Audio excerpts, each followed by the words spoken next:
ধনেপাতা পছন্দ করে, সবাই প্রিয়, কিন্তু আমি ধনেপাতার অভ্যাস করতে পারি না।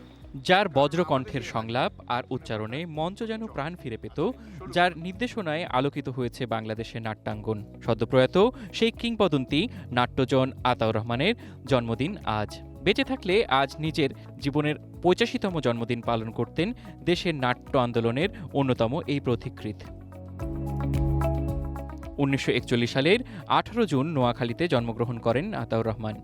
স্বাধীনতা পরবর্তী বাংলাদেশে মঞ্চনাটক আন্দোলনে গুরুত্বপূর্ণ ভূমিকা রেখে নাগরিক নাট্য সম্প্রদায়ের প্রতিষ্ঠাতা সাধারণ সম্পাদক হিসেবে দায়িত্ব পালন করেন গুণী এই মানুষটি। মঞ্চনাটকে অসামান্য অবদানে ২০০১ সালে ২১শে পদক, ২০২১ সালে স্বাধীনতা পুরস্কারে ভূষিত হন প্রয়াত এই সাংস্কৃতিক ব্যক্তিত্ব। চলতি বছরের ১২ মে ৮৪ বছর বয়সে মৃত্যু নামের সত্যে পৃথিবীর মায়া ছাড়েন আতাউর রহমান।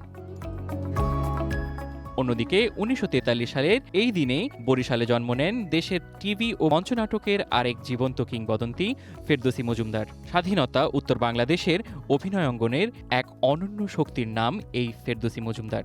মঞ্চের আলো আঁধারি থেকে টেলিভিশনের পর্দা, সময়ের সঙ্গে তিনি হয়ে উঠেছেন অভিনয়ের এক জীবন্ত পাঠশালা। দীর্ঘ অভিনয় জীবনে অসংখ্য নাটকে বিভিন্ন চরিত্রে অভিনয় করে তিনি হয়ে উঠেছেন দেশের সাংস্কৃতিক অঙ্গনের এক অনন্য ব্যক্তিত্ব। শিল্প ও সংস্কৃতিতে বিশেষ অবদানের স্বীকৃতিস্বরূপ ১৯৯৮ সালে ২১শে পদক, ২০২০ সালে স্বাধীনতা পুরস্কার এবং ২০২১ সালে বাংলা একাডেমি সাহিত্য পুরস্কার অর্জন করেন ফেরদৌসী মজুমদার।